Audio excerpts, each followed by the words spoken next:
दोस्तों, आज मैं आपको भारत के ऐसे महान व्यक्ति की कहानी सुनाने जा रहा हूँ जिसने साबित कर दिया था कि सपने वो नहीं जो हम सोते वक्त देखते हैं। सपने तो वो हैं जो हमें सोने नहीं देते।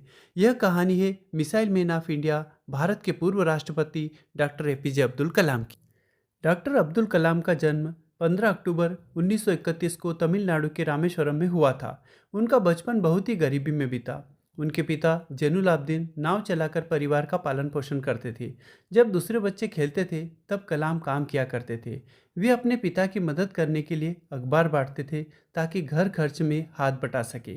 कलाम पढ़ाई में बहुत अच्छे थे। उनके पिता द्वारा दिए गए संस्कार और अनुशासन उनके पूरे जीवन में काम आए। उनकी मेहनत रंग लाई और उनका MIT Madras institute of technology में एयरोनॉटिकल इंजीनियरिंग के लिए चयन हुआ। लेकिन एक बड़ी समस्या थी, फीस भरने के पैसे नहीं थे।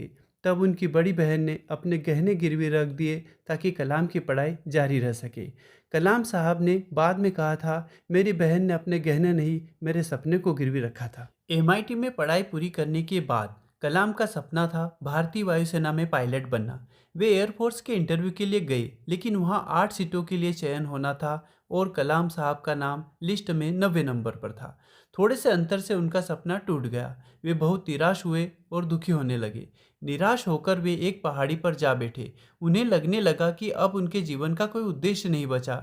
उन्हें जीने से ज़्यादा जीवन खोना अच्छा लगने लगा। तभी उन्होंने कुछ यात्रियों को देखा जो ऋषिकेश की यात्रा के लिए जा रहे थे और आगे स्वामी शिवानंद के आश्रम में पहुंचे। कलाम भी स्वामी शिवानंद जी के आश्रम पहुंचे। अब सब दर्शन करने चले गए। तब कलाम स्वामी जी के सामने बैठ गए। स्वामी शिवानंद ने कहा, कोई गहरी चिंता वाला प्रश्न तुम्हारे मन को परेशान कर रहा है। कलाम ने कहा, मैं पायलट बनना चाहता था लेकिन असफल हो गया। अब मुझे अपने जीवन का कोई उद्देश्य नहीं दिखाई देता। स्वामी जी मुस्कुराए और बोले, भगवान ने तुम्हें किसी छोटे काम के लिए नहीं, किसी बहुत बड़े काम के लिए चुना है। तुम दूसरों के लिए हवाई जहाज उड़ाना चाहते थे, लेकिन हो सकता है एक दिन कोई और तुम्हारे लिए हवाई जहाज उड़ाए। और उन्होंने कहा, असफलता ही सफलता की पहली सीढ़ी है। अपने लक्ष्य पर ध्यान दो और आगे बढ़ो। यहीं से कलाम का जीवन बदल गया। वे वैज्ञानिक बने और इसरो तथा डीआरडीओ में काम करने लगे।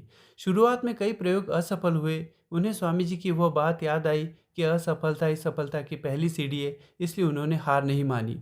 उनके नेतृत्व में पृथ्वी और अग्नि मिसाइल जैसी महत्वपूर्ण मिसाइलें बनी और इसी वजह से उन्हें देश ने नाम दिया मिसाइल मैन ऑफ इंडिया।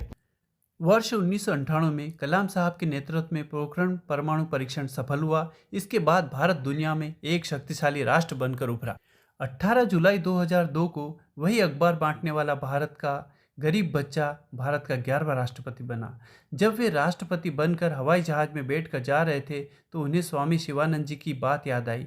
तुम दूसरों के लिए हवाई जहाज उड़ाना चाहते थे और हो सकता है कि एक दिन कोई और तुम्हारे लिए हवाई जहाज उड़ाए। और वह बात सच साबित हुई।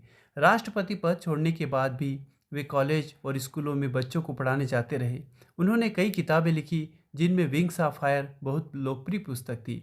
1997 में भारत रत्न से सम्मानित किया गया। अंतिम समय में भी विद्यार्थियों के बीच शिलांग में 2015 में बच्चों को लेक्चर देते हुए इस दुनिया से विदा हो गए। कहानी से सीख, गरीबी कमजोरी नहीं होती, असफलता अंत नहीं होती और बड़े सपने देखने वाला इंसान कभी छोटा नहीं होता। Thank you for watching.